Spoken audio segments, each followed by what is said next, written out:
আসসালামু আলাইকুম international news বাংলায় আপনাদের স্বাগতম। শুরুতে থাকছে শিরোনাম। ইরানে নিহত বেড়ে ১৯২ দমনপীড়নে ব্যাপক হত্যাকাণ্ডের শঙ্কা। নেপালকে বাংলাদেশ হতে দেব না, সুশীলা কার্কি। যুক্তরাষ্ট্রের হুমকি মোকাবিলায় কি প্রস্তুতি নিচ্ছে ইউরোপ। ভেনেজুয়েলার ভবিষ্যৎ কি সামরিক বাহিনীর হাতে। ইরানে বিক্ষোভ দমনে রেভলিউশনারি গার্ডের রেড লাইন ঘোষণা। ইরানে চলমান সরকারবিরোধী আন্দোলনে নিহতের সংখ্যা বেড়ে অন্তত ১৯২ জনে পৌঁছেছে। নরওয়ে ভিত্তিক মানবাধিকার সংস্থা ইরান হিউম্যান রাইটস রোববার এ তথ্য জানিয়ে সতর্ক করেছে আন্দোলন দমনে কর্তৃপক্ষের কঠোর পদক্ষেপ দেশটিতে ব্যাপক হত্যাকাণ্ডের ঝুঁকি বাড়াচ্ছে। সংস্থাটি জানায় গত ২৮ ডিসেম্বর বিক্ষোভ শুরুর পর থেকে এই প্রাণহানির তথ্য নিশ্চিত করা হয়েছে। তবে ৬০ ঘণ্টার বেশি সময় ধরে ইন্টারনেট বন্ধ থাকায় প্রকৃত নিহতের সংখ্যা আরও বেশি হতে পারে। মূল্যস্ফীতি ও জীবনযাত্রার ব্যয় বৃদ্ধির প্রতিবাদে শুরু হওয়া এই আন্দোলন ১৯৭৯ সালের বিপ্লবের পর সবচেয়ে বড় সরকারবিরোধী চ্যালেঞ্জ হিসেবে দেখা হচ্ছে। ইন্টারনেট বন্ধ থাকা সত্ত্বেও রাজধানী তেহরান সহ বিভিন্ন শহরে নতুন করে বিক্ষোভের ভিডিও ছড়িয়ে পড়েছে। প্রত্যক্ষদর্শীদের বরাতে জানা গেছে গাড়িতে আগুন দেওয়া ও নিরাপত্তা বাহিনীর ব্যাপক উপস্থিতির মধ্যে শহরগুলোর স্বাভাবিক জীবনযাত্রা প্রায় স্থবির হয়ে পড়েছে। যুক্তরাষ্ট্রভিত্তিক centre for human rights in Iran জানিয়েছে হাসপাতালগুলো আহতদের ভিড়ে উপচে পড়ছে এবং রক্তের সংকট দেখা দিয়েছে। অনেক বিক্ষোভকারীকে ইচ্ছাকৃতভাবে চোখে গুলি করা হয়েছে বলেও অভিযোগ করেছে সংস্থাটি। এদিকে ইরানের প্রেসিডেন্ট মাসুদ পেজেশকিয়ান বলেছেন, দাঙ্গাবাজদের বিশৃঙ্খলা সৃষ্টি করতে দেওয়া হবে না। অন্যদিকে নির্বাসিত রাজপুত্র রেজা পাহলভি আন্দোলনকারীদের রাস্তায় থাকার আহ্বান জানিয়েছেন।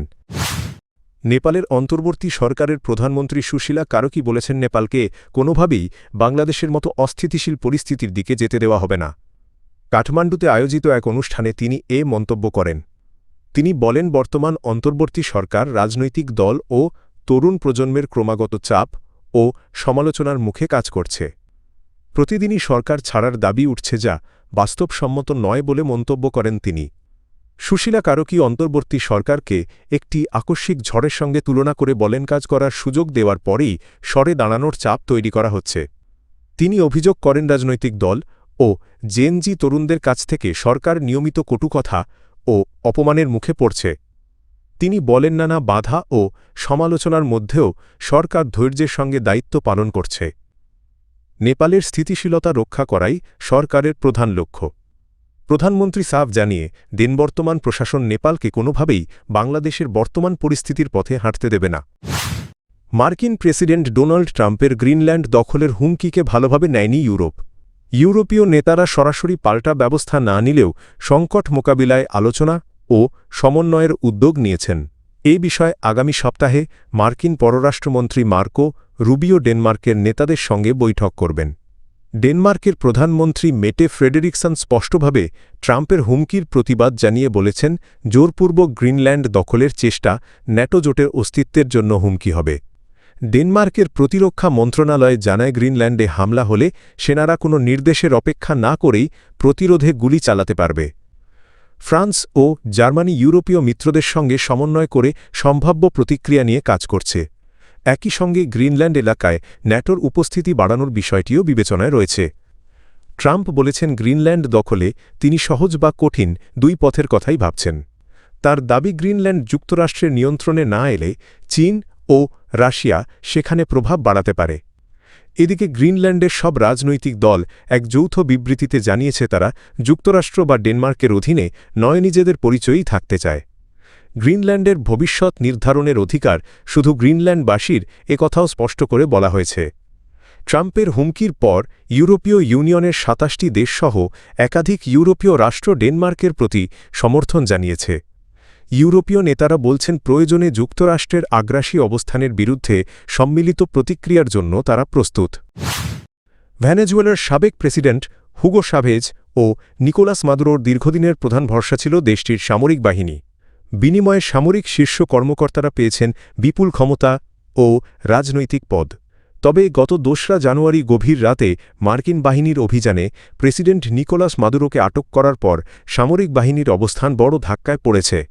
বিশ্লেষকদের মতেন্তুন বাস্তবতায় ভেনেজুয়েলার ক্ষমতা নতুন প্রেসিডেন্ট ডেলসি রদ্রিগেজের হাতে থাকুক বা যুক্তরাষ্ট্রের প্রভাব বাড়ুক, দেশ শাসনে সামরিক বাহিনীর সমর্থন অপরিহার্য।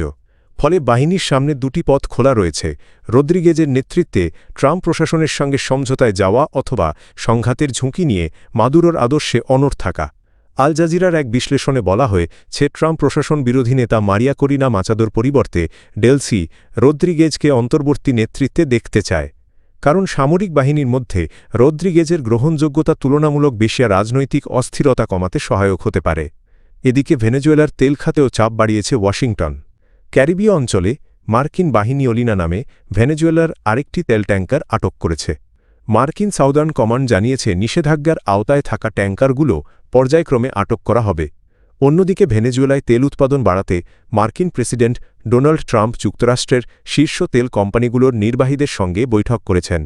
তিনি ভেনেজুয়েলার তেল খাতে প্রায় $100 বিলিয়ন বিনিয়োগের আহ্বান জানিয়ে বলেন, মার্কিন কোম্পানিগুলো সম্পূর্ণ নিরাপত্তার মধ্যেই কাজ করবে এবং সরাসরি যুক্তরাষ্ট্রের সঙ্গে সমন্বয় করবে।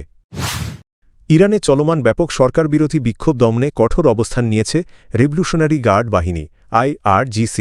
বাহিনীটি নিরাপত্তা কেরেড লাইন ঘোষণা করে জানিয়েছে, রাষ্ট্রীয় অবকাঠামো ও সরকারি সম্পদ রক্ষায় কোনো ধরনের আপোষ করা হবে না। রাষ্ট্রীয় টেলিভিশনে প্রচারিত এক বিবৃতিতে IRGC জানায়, দেশের নিরাপত্তা এবং 1979 সালের ইসলামী বিপ্লবের অর্জন রক্ষা করা অপরিহার্য। বর্তমান পরিস্থিতির ধারাবাহিকতা গ্রহণযোগ্য নয় বলেও উল্লেখ করা হয়। গত 2 সপ্তাহ ধরে ইরানের বিভিন্ন শহরে মূল্যস্ফীতি ও জীবনযাত্রার ব্যয় বৃদ্ধির প্রতিবাদে শুরু হওয়া আন্দোলন দ্রুত রাজনৈতিক রূপ নিয়েছে। বিক্ষোভকারীরা ধর্মীয় শাসনের অবসান দাবি করছেন। রাষ্ট্রীয় গণমাধ্যমের তথ্যে জানা গেছে, তেহরানের কারাজ শহরে একটি পৌর ভবনে আগুন দেওয়া হয়েছে। এ ঘটনার জন্য দাঙ্গাকারীদের দায়ী করা হয়েছে। একই সঙ্গে বিভিন্ন শহরে নিহত নিরাপত্তা সদস্যদের জানাজার দৃশ্যও প্রচার করা হয়েছে। মানবাধিকার সংগঠনগুলোর হিসাব অনুযায়ী চলমান বিক্ষোভে এখন পর্যন্ত অন্তত 65 জন নিহত এবং প্রায় 2500 জনকে গ্রেপ্তার করা হয়েছে। সরকার এই অস্থিরতার পেছনে যুক্তরাষ্ট্র ও ইসরায়েলের মদদের অভিযোগ করছে। পরিস্থিতি নিয়ন্ত্রণে ইন্টারনেট সংযোগ বন্ধ রাখা হয়েছে। স্থানীয় বাসিন্দারা জানিয়েছেন, বিভিন্ন এলাকায় বিপ্লবী গার্ড মোতায়েন করা হয়েছে এবং গুলির শব্দ শোনা যাচ্ছে।